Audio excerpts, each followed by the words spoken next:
Previously on the Kite Show.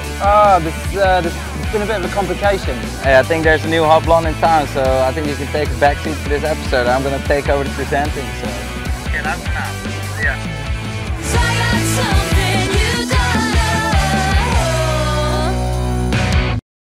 Yeah, you know, I just need a really good girly kiting trip to get over that crap with Ruben presenting the last show. You know, somewhere, I don't know, Egypt, somewhere sunny. Hang on, I've got another call. I'll call you back. Okay, bye. Annelies, hey, it's Jim. How's it going? Jim. Yeah, good. Yeah, sorry about leaving you a bit high and dry out there in Cape Verde. I got a bit carried away in Cape Town. It was so good. And yeah, but since we got back, I mean, it's just been amazing. You know, we've got a new sponsor, joined a golf club, so I've just been kicking back, playing lots of that. And yeah, so how was Cape Verde anyway? Yeah, it was good. We had some good swell. We did kite at Santa Maria. Let me just tell you about Cape Town. Oh, it was amazing. We had such good conditions. Everyone was out there, had low, the RD team, the Airush team, the North team. Oh, the conditions were going off. Pros and locals were ripping really well. We had pool parties, we had brides. Oh, it was just amazing. Annelies, you still there? Yeah, I'm still there. Jim, what are we doing for the next episode? Right, I reckon we should get Ruben on again, see what he's been up to the last couple of months, see how his leg is, maybe get him to tell us some more mega loop stories, like what happened in Tarifa recently. Oh, that guy's amazing, he's so funny too, and he throws a wicked party. Yeah, maybe we could get him to take us out again. And he's good at the presenting as well. Did you see him present him? Yeah, you know, he's really good. I reckon we should definitely get him over more often. Get him over more often and get him involved. Annelies, what do you think? Annelies? Annelies?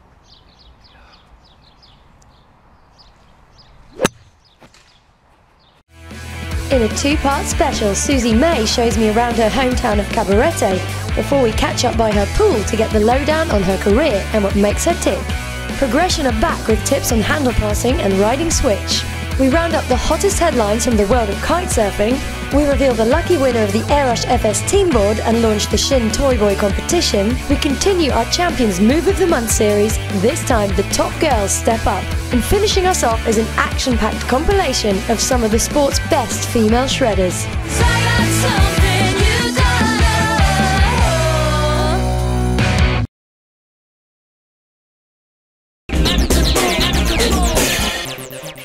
Well, I finally made it out to Cabarete and I'm about to be picked up by Susie May. Do you know who that is, right? Because if you don't, here's a brief background on kitesurfing's original beach babe. Susie May was born in Munich, Germany in 1985 to parents Blinky and Sissy. Growing up an only child, her mother and father decided to move out to the Dominican Republic when Susie was just 5, setting up a small bed and breakfast business which they still run.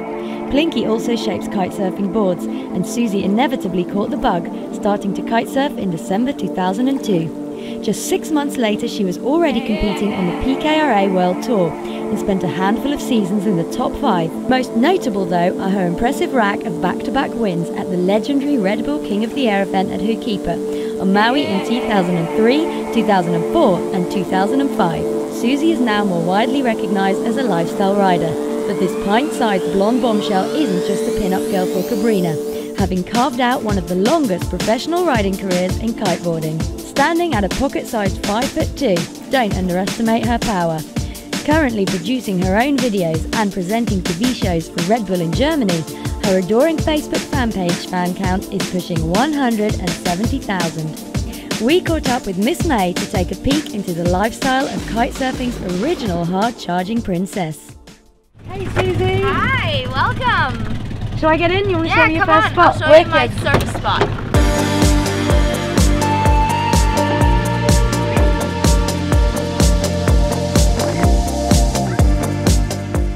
Right, so these are like sort of the main breaks down here. This is called the Bobo's Point, and there's a place down there called Cocoa Pipe. And this is the right, and over on the far side is the left. There aren't that many waves today, but it's still fun for longboarding. Like, this place is cool because there's always something. And then in the afternoons when it gets windy, you can come down here doing a downwinder, either from Kite Beach or Cabarete or even as far as La Boca. And it's nice because it's flat and there's a really good freestyle kicker spot. And then there's a good low sand spit at the end where you can land. So cool.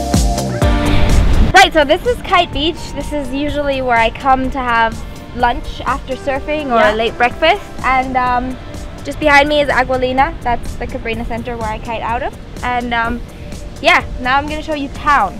Awesome, let's go. Right, so basically this is Cabarete, the main street. It's about 2 miles long and that's the town. And it's one road, it has everything on it. It has all the surf shops, ice cream, bars, you know, little restaurants and things. And just down here is the beach. Oh, where do you hang out? That's where I hang out, so I'll show you. Brilliant, let's go.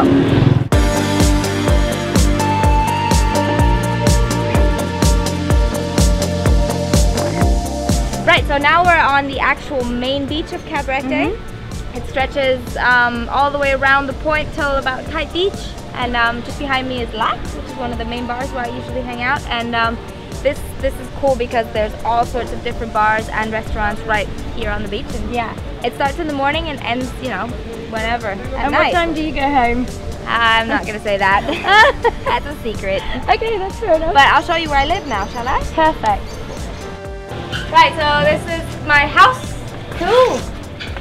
So my parents have like apartment rentals. And that's them. It's nice because we're right in the middle of town, but it's still just, it's like a little oasis tucked up in the back, you know? Yeah, it's very calm, very quiet. So this is my dad's board shop. He's actually a kiteboard shaper, and this is where he kind of works. Now he makes these handmade, like just custom kiteboards made of wood, and they're quite cool. They're quite unique. Don't really see many of these around. So that's an authentic May board. Yeah. They're called kiteboards Cabarete. These are my pet turtles. Do they have names? Yeah, the big one's called Shrimp Gone. Shrimp what? Shrimp Gone. Because I had a shrimp in here and then it was gone and I blamed the turtle for it. Okay, so the last place I'm going to take you is up at La Boca, which is my local flat water kite spot. Okay. It's where there's just a river going into the ocean. There's a little bar where you can eat yummy fish. And nice. It's where I kite every day. So let's Sounds go check great. it. Let's go. So this is La Boca, which means the river mouth, and it's very obvious because there is a river and it kind of flows out into the ocean, which you can see in the very end. And this is like my flat water kite spot. This is where pretty much every single afternoon when it's windy, I come down here. This is also where we did a little like rail and kicker project last year.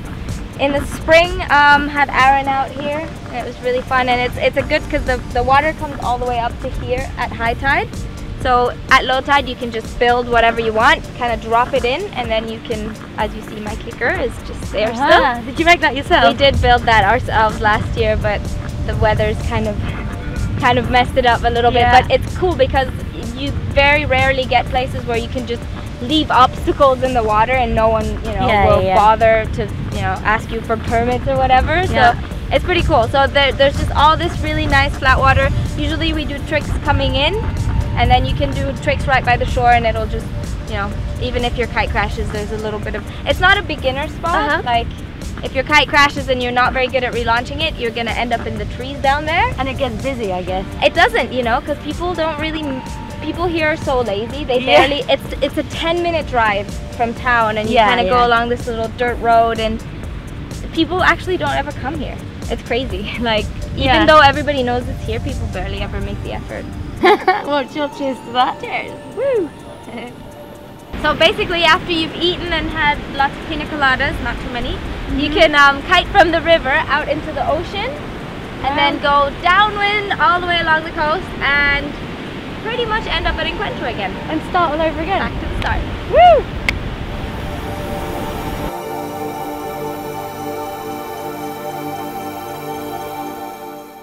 Can't believe I didn't get to go to Cabarete and interview Susie May by the pool. Yeah, whatever. Progression are back with some tips on handle passes and riding switch. Switch it up.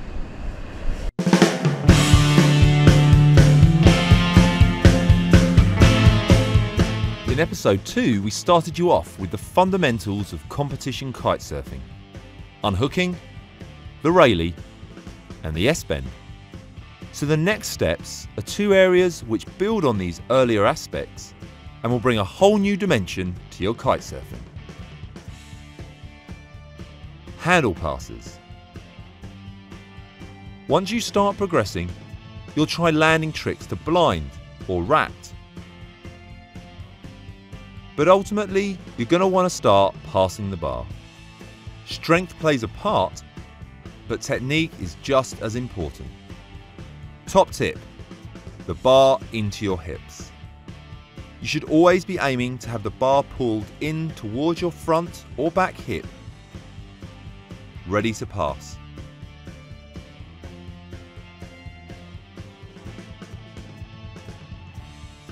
In reality, it might not always get that close, but the focus should be in that direction.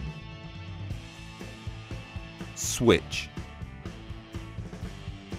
We all have a strong side for different tricks, but the real skill is relearning to do it the other way round. Way harder than it seems, but landing a trick switched is a big point scorer. Top tip, practice. Unfortunately, there isn't a quick fix for this. Every trick is different, but one thing is for sure, you need to persevere and try again. Getting someone to film you will help you see what you're doing wrong.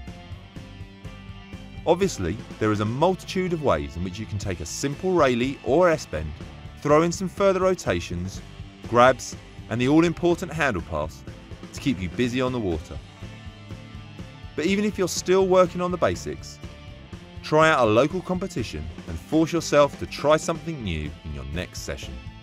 If you want more in-depth analysis of these tricks, then check out the Progression Advanced and Professional DVDs, or many of the free progression videos on our website. So, Annelies, what's been going on in the world of kiteboarding? I don't know, Jim. Should we find out? Yeah. Let's get the headlines. The Association Wind Sport Industries have launched their 2011 AWSI Kiteboarder of the Year contest. The industry first awards ceremony will take place at the Surf Expo in Florida in September. Readers from 4 mags, including Kite World, have been asked to vote for their favourite from this list of contenders. Fortunately for me, as Kite World editor, I'll be lucky enough to be there to bring you all the reaction from the glitziest night in kiteboarding. Nice. Dutch powerhouse Jori Zoon finally seems to be fulfilling his potential, taking wins at the first 3 rounds on the PKRA Freestyle World Tour. With injuries behind him, he's dominated, while Alex Pasto and Alberto Rondinha lead a pack that have shared the remaining steps on the podium. 2010 world champion Andy Yates has been up and down the rankings, but still finds himself in the top 5. Current women's champion Gisela Pulido looks strong again in 2011, holding an early lead over 2009 champion Bruna Kajia and Karolina Winkowska. This battle should run all season. 5 more freestyle events to come. Next up, the Fuerteventura Kiteboarding Grand Slam on August the 2nd. In course racing, French riders Olivier Danson and Julien Canneur sit at the top of the rankings after 2 rounds. John Heineken from the USA won at the only event he's competed in so far in Mexico and will be a threat for the rest of the season. Waves, one name, Kiahi Diaboitas. The 18-year-old Australian has been unstoppable so far in the 2 rounds in Morocco and Lanzarote. Brazilian Fabio Nunes will be trying to rein him in at the next scheduled event on the Gold Coast of Australia, which isn't until December. Kiahi is also the Australian freestyle and wave champion and will surely be confident of making the most of a home advantage. Triple S stands for Slicks, Sliders and Surf. Riding sessions run over a week in the awesome conditions of Cape Hatteras at the beginning of June. Butter Slick flats lie on one side of the island and Atlantic surf on the other. The conditions, super regular wind and full-on parties attract the most progressive riders in the sport. As you can see, the action was incredible. The final champions were Aaron Hadlow and Bruna Kajia in the slick, Billy Parker and Bruna Kajia on sliders, Mark Miedema and Adriana Harlan in the surf. Overall champions were Brandon Scheid and Bruna Kajia. Brandon was also awarded the Best Wipeout and Billy Parker Best Session. Hardly surprising given he was riding like this. 2 events have been run in the BKSA Pro Freestyle Series.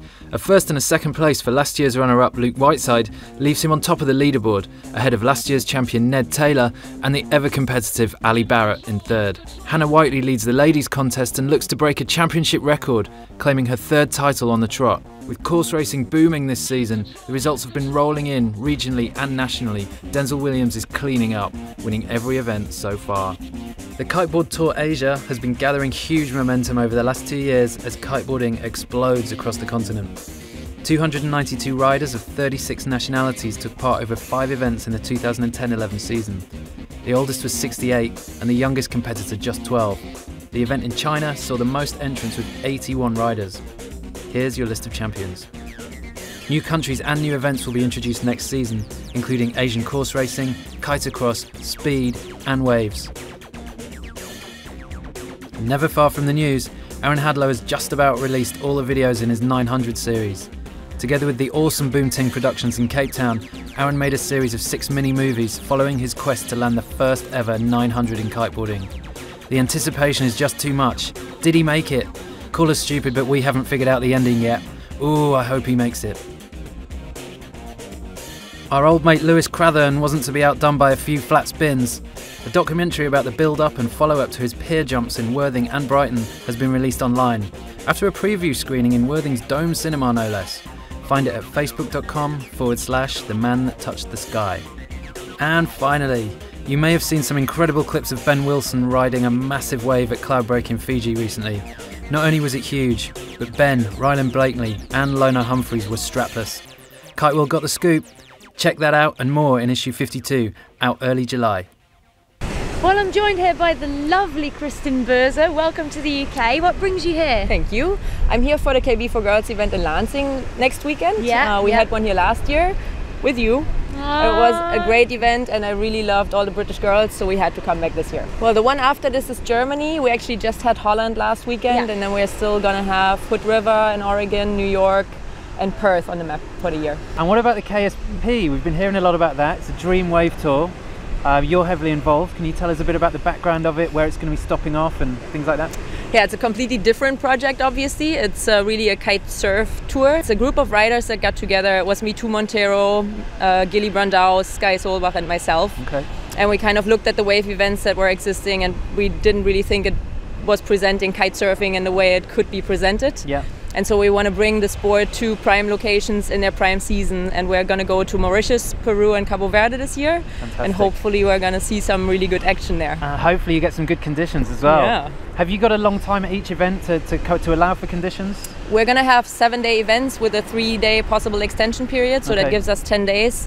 And we really made sure that we are in those locations in their prime season, wind and wave season. Yeah. So fingers crossed, but I think we should really get something. It's going to be quite exclusive. We're kind of really modeling it after the ASP tour, so we're only going to have 24 male and 12 female riders on tour. Okay, there'll be some lucky people on that tour. Yeah. Should be good. And good people. Oh yeah. I mean that was one of our goals too, obviously, you know, to really get the best riders of the world together to battle it out for the World Championship title. Good. It's all very exciting. And what's the website? It's kspworldtour.com. Brilliant. Hi, I'm Susie May. We're here in my hometown Cabarete in the Dominican Republic and you're watching The Kite Show. Okay, Susie, thanks for showing me around. No Cabarete is problem. obviously an awesome place, especially hanging here by your pool. How much time do you actually spend here then? In the year? When I'm traveling full on for work, it's crazy because I'm actually away so much more than I am at home. I'm here maybe 2 months sometimes in the whole year, and this is all split up, so I'll be here for a week and then away again for 2 months and then come back for a week. Just enough time to, you know, wash my clothes, put it back in my suitcase. Now, what really motivates me is to go to places I've never been to. So I'm getting to see so much more of the world than back when I was just kind of doing the PKRA in Europe and a few spots and, you know. Yeah. So you started way back when Flash Austin was on the tour, then you know, through Mark Shinn, Martin Vary, that kind of time, then now the Aaron Hadlow sort of era. What, you know, those are all guys that people will remember, but what about the girls? Who do you think was or is the sort of strongest female competitor and the most talented? Well, I mean, like you say, because I started so long ago, I'm still so in awe of Cindy Mosey because she just went for it. She was crazy hardcore back then. Yeah. You know, and I'm sure if she hadn't quit, she would still be winning everything. What kind of thing is it about her? What kind of trick I don't or know. style? She was a gymnast. So I think that was one of the main reasons why she was obviously also very good at the whole kiting straight away. And then I mean, after that, obviously Gisela, Pulido, and Bruna, they're the two girls I really look up to. Gisela is just machine-like. She never, you know, she doesn't fail. And then Bruna is just, she's making it look amazing. Yeah, she's making it look easy and making it look like as smooth as the guys. And you end up riding more with blokes or with the guys than with the girls sometimes. How come? Because I've just always been involved in, you know, riding with boys. It kind of just, that's my circle of friends, and that's kind of who I'm rolling with. And I guess that really helps to push you as well. It does. Because you're, well, in a way, it's very discouraging because they're so good all the time. So sometimes you're just like, man. Like, and then you get to ride with another girl and you're like, oh my god, it's not me being a complete retard, it's actually that we're not guys and we're not super duper strong, right? But it's you know, I would love to see more girls, and I would love to ride with girls all the time. If I had a choice, that's what I would do. So, like, of all the riders, who's the most inspirational rider, and what is it about them that makes them special? I guess the biggest influence on me has been Dre, just because he's a teammate and we've always been hanging out since day one. And he's actually, I reckon he's the main sort of person that's really walked me through this whole kiteboarding thing. He got me sponsored by Cabrinha, or introduced me to Cabrinha, and he's just always been like my mentor, and he's always given me good advice, and obviously he's one of the best out there. You know, ever since he's been around, he's been trying to push the rails and the, you know, core wake style, so I've been trying to follow along with that, and it's fun. I mean, it's one of those things that you're just like, man, how are these guys that good?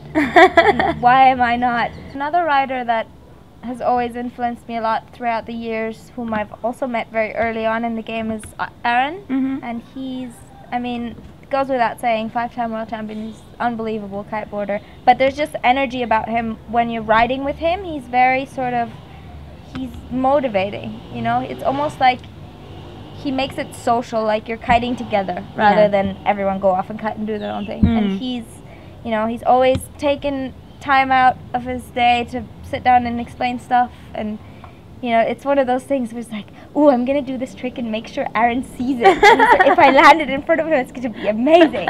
So it's one of those, he's very like good energy, I think. You're injured. What's the problem and what's the outlook? Basically, I tore my ACL and my meniscus and shattered a few of my bones, my patella and my tibia head.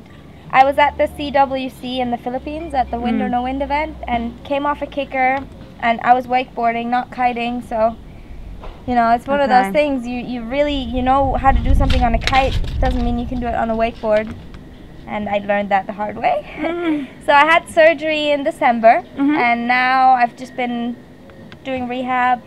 I'm not allowed on the water until September, I think. But you're paddleboarding? But I can paddleboard. Which is amazing, because I think I would have died by now if I had been off the water. You know, it's just, I can imagine that. Crazy. When you get back in the water, what's the trick that you're what kind of stuff are you really looking forward to? Well, first of all, just launching a kite. I haven't launched a kite in 6 months now, and there's another 3 to go. So I think I'm gonna really enjoy. I dream of it at night, of like just launching and just watching it fly. It's really odd because when you get to kite as much as we do, usually you don't really care if you have a couple, you know, weeks off where there's no wind or whatever.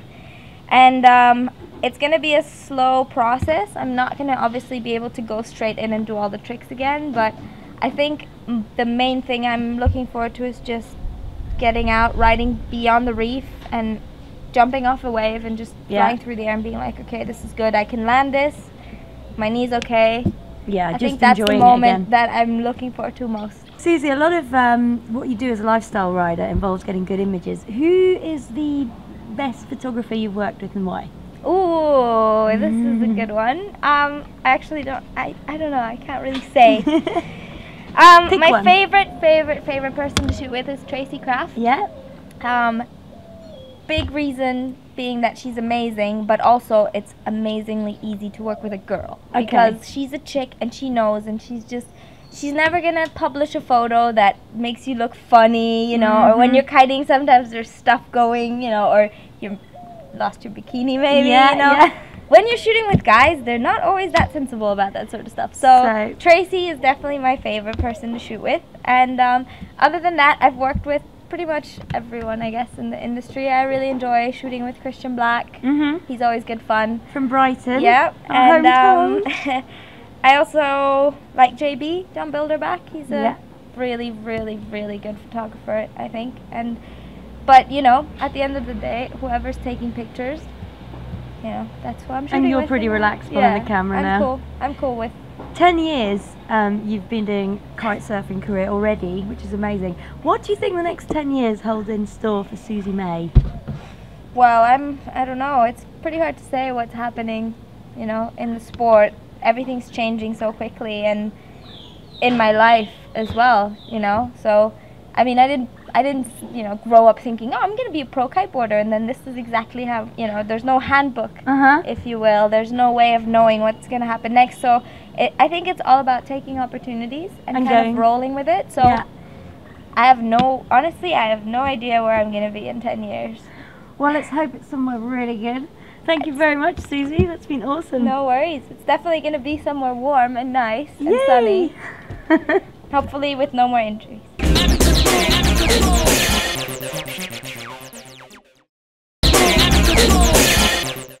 Last episode we ran a competition to win this board, the Airush FS Team. The question came from Alex Pastor, and it was, what is his favourite move? The answer was the IndyGrab S-Mode 5, and the winner is... it's John Matthews. Well done, John. Thanks very much for entering. Thanks to everyone for entering. John, the board is going to be on its way to you soon. Now, for this episode's competition, we have the lovely Shinn ToyBoy girls board. And the question is, Mark Shinn was world champion in both the PKRA and the KPWT in the same year. But which year was it? Go to our Facebook fan page and enter your answers there. Right, it's that time again. Move of the month. Girly champion style. Oh yeah. Vote for your favourite at our Facebook fan page. Hi, my name is Celine Collot. I'm European champion 2010 and this is one of my favorite moves, S-bend to blind.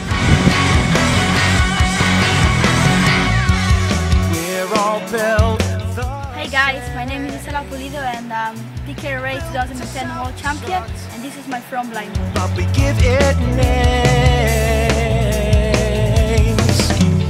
Hi, I'm Hannah Whiteley. I'm 2009 and 2010 British champion, and my move of the month is an S-bend with a nuclear grab. The blame weighs down. Hey guys, my name is Jelle Langeré, 6 times Dutch champion, and the trick of the month is an S-bend to blind. Check it out.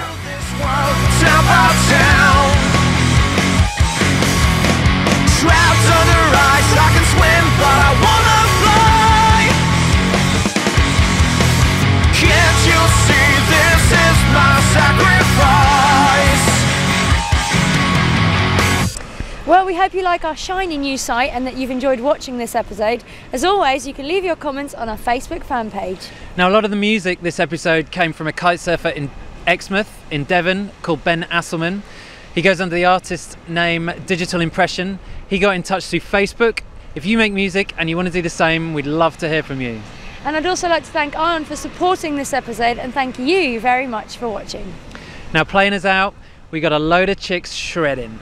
We'll see you next time. Jim, I can't believe that you got the tie times wrong and we filmed all this without any kiters in the background. Tell me about it. Seriously.